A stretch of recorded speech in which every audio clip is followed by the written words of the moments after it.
Alright, so random intro for today. I wasn't really planning on making a video. The idea just kind of came to me. So if I'm jumping all over the place for this intro, I'm sorry. I don't have a script for this. I'm just going with the flow right now. Hey everyone, so today I have a very different video, but a special video at the same time for two specific reasons. Number one, I am a registered nutritionist dietitian here in the Philippines, so I love food. I love anything to do with nutrition, especially because I like to practice it here at home and with other people, of course, because I am licensed. So any chance I can teach nutrition to you guys through a YouTube video, an Instagram post, whatever, I try my best to do so. And number two, because I love Panda Express. So it's this guy right here, if you guys haven't heard of it yet. It's this guy right here. Squad, you see it right there. That's their logo. So anyways, I love Panda Express. It's one of my favorite fast food places to go to. My go-to usually is this, the orange chicken, or the General Chow's chicken, depending on the mood. Angus beef stir fry, chow mein, and of course, what the video is about today, the honey walnut prawn. That is my go-to. If I were to choose anything from Panda Express, it would be their honey walnut prawn. The sweetness, the savoriness, the way they prepare it is perfect. I have yet to find one that is at all similar to it. Maybe today, in this video, I'll be able to pull it off, but still, it is undefeated in my book. I always wanted to try and replicate, or just have in general, honey walnut prawn while we're here at home. And from the time we've been stuck here in quarantine, stay at home and always wash your hands. Not related, but still, I thought I'd remind you guys. Again, I've been taking up cooking, which is weird for me being a nutritionist dietitian. I'm not that big of a cook, but I am practicing though, because I do know I need it for my profession. And finally today, the stars aligned and I have the opportunity to make honey walnut prawn. But of course, there's a catch. Since I am a nutritionist dietitian, I will try my best to make it the healthiest way possible with the ingredients that we have. So I didn't go out of my way to buy organic this or low calorie that or so on and so forth. Whatever we have in our kitchen, that's what we'll be using. And by the way, I am using a recipe that I pulled off online. I didn't have time to look for a really good recipe, but this one has a lot of reviews and ratings to be one of the best. Full credit to the original author of this recipe. I am just going to be modifying it in whatever way I can with the nutrition knowledge that I have. I believe theirs will be way closer to the Panda Express recipe than mine will. Yeah, if you want to try the recipe, it's in the description down below. But if you want to try my recipe, whether it be good or bad, because I honestly have never tried making honey walnut prawn in my life, let's get on with the video. Alright, so the ingredients of the original recipe that I was following: 1 cup water, 2/3 cup white sugar, 1/2 cup of walnuts, preferably halves, but all we had at home were crushed walnuts, 2/3 cup of cornstarch, 4 egg whites, 1/4 cup of mayonnaise, 1 pound of large shrimp, peeled and deveined, 2 tablespoons of honey, 1 tablespoon of sweetened condensed milk, 1 cup of vegetable oil for frying, and scallions for garnish, but this is optional.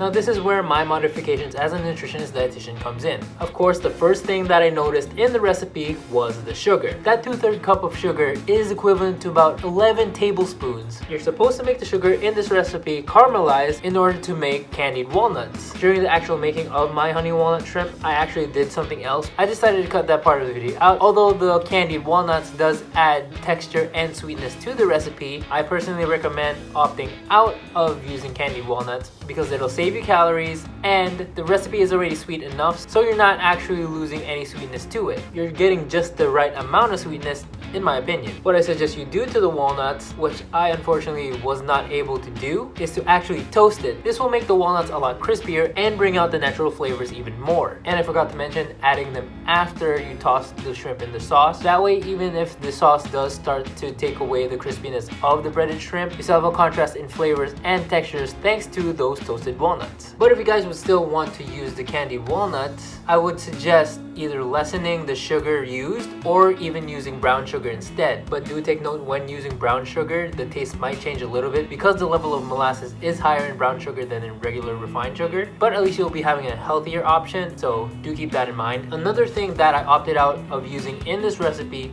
was the condensed milk. Instead of using sweetened condensed milk, I opted to use evaporated milk. The condensed milk was to be mixed with the honey and mayonnaise to to make the sauce for the whole dish. And again, because the sauce was already sweet because of the honey that was present, I no longer saw the need to use the sweetened condensed milk. Instead, I used the evaporated milk to help thin out the sauce a little bit more, to help evenly coat the shrimp when I was tossing it. And if ever I needed a bit more sweetness, I just ended up adding more honey or using stevia. The last recommendation that I would give you guys is to use homemade mayonnaise instead of store-bought mayonnaise. Store-bought mayonnaise has a lot of additives to it, sugar, other flavorings. Rather than making your own homemade mayonnaise or more organic mayonnaise, you know what's in it, you know the calories that are in it. But of course, if you're like me, I didn't have time to make mayonnaise. Using store-bought mayonnaise isn't really a bad thing. So those are basically the main things that I incorporated into this dish with my nutrition knowledge. Alright, so let's finally get into the actual cooking process. So the first thing we're going to do is make the batter for the shrimp. Place the egg whites in a mixing bowl and whisk it until it becomes foamy.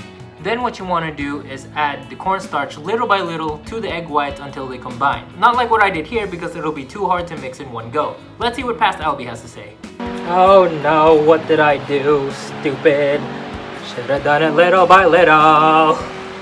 See what I mean? So again, combine the cornstarch little by little with the egg whites until they combine. This will be the batter that you dip your shrimp in when you deep fry it. Now when deep frying any food using a batter, what I usually do is I take the individual piece of food, dip it in the batter, and then put it into the hot oil. This way it ensures that there's an even coating around the food that you're deep frying. But if you're like me in this video and you don't have time, you just pour the batter into the shrimp. I don't really recommend this technique, but it actually worked out pretty well because the coating was still on there technically, but it was thin enough to make it light and crisp.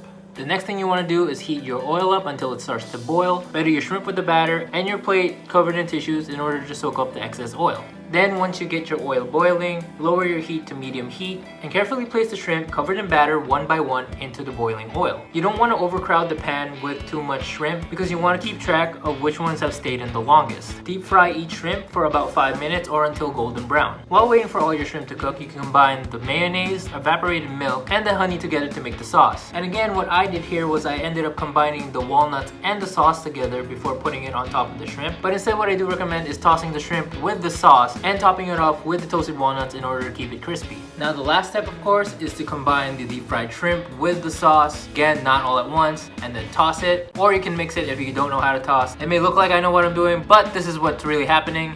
I'm scared. Stop.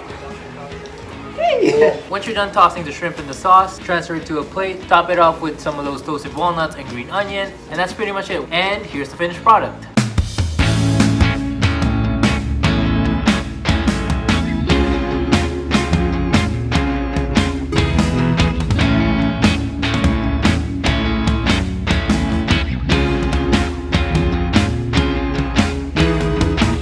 There you have my take on honey walnut shrimp. As you can see in the video, we all enjoyed our dinner. Andrew made gyudon, Angelica made some homemade dumplings, and with my honey walnut shrimp, we all had a feast. I got some pretty positive reviews. They said it tasted great, and they also said that it's pretty close to restaurant quality. But for my personal critique, honestly, it wasn't bad, but it wasn't the best I feel like I could have done. I felt like once I would taste it, I would remember Panda Express right away. It just wasn't really there. Not to take away from it, it tasted really good. I love the creaminess, the sweetness of the honey. The batter on the shrimp was lightly coated enough not to overpower the shrimp where you're losing all flavor, while still at the same time adding its own crunch and its own contrasting experience with it, along with the walnuts. So yeah, I felt like I could have done better, but for you guys, if you follow the steps that I gave in the beginning of the video, I feel like you'll get a way better experience than what I had. My honest overall rating of what I did yesterday, maybe I'll give it like an 8 out of 10. It wasn't bad, it wasn't amazing, it was like right down the middle. It was just right. There's a lot of things I could improve on, but maybe that's just me being hard on myself, because as you saw in the video, I did make a lot of mistakes and I was pretty much pressed for time. But on the bright side, if you guys ever do make this recipe, it's really good to know that the original recipe is tracked at around 300 to 400 calories according to the website, but for my recipe, as tracked on my MyFitnessPal, when I put all the ingredients in there, it tracks to 222 calories per 4 ounces. That's really not bad at all. As you can see in the macros, it's pretty evened out, decent amount of carbohydrates and protein, and the fat of course is really high because of the mayonnaise and the egg and all that stuff. But if you ask me, I'm really not mad at it, especially considering you could have twice the amount of my recipe versus 1 serving of the original recipe. But regardless of everything I said, I think I still deserve a pat on the back from myself for being able to make this healthier honey walnut shrimp shrimp, and for an overall job well done. And that's it for this video. What do you guys think? Are you guys gonna try the recipe? What do you guys think of these kinds of videos in general? Do you guys think I should do more videos of this? Maybe try something new with my nutrition knowledge? If you guys do like this video, please do leave a like. That's what the like button's for. And again, comment down below. I love talking to you guys there. Follow me on Instagram at @AlbiPeralta. I'm a bit more personal there. I post my family there, my sneakers there, my travels, my pets, what I'm doing in quarantine there. And I post stories almost every day, so if you guys are interested, give me a follow. Check out my other videos on this channel. I got sneaker reviews, gameplay videos, travel vlogs, personal vlogs, anything and everything in between will be on my channel. And that's it for this video. I hope you guys enjoyed it. Thank you all for watching, and I'll see you guys when I see you. Bye guys! Hello po sa mga poging kaibigan ni Albi. Ako po si Jekay. You have noodles, huh? I was distracted and in traffic. Okay. You're so dumb. Butter really got me thinking. Out drinking or in the living room, chilling, watching television. Oh, I have a booger! I have a booger! Oh my god, it's still there! And I'm gonna touch the dumplings. Oh no!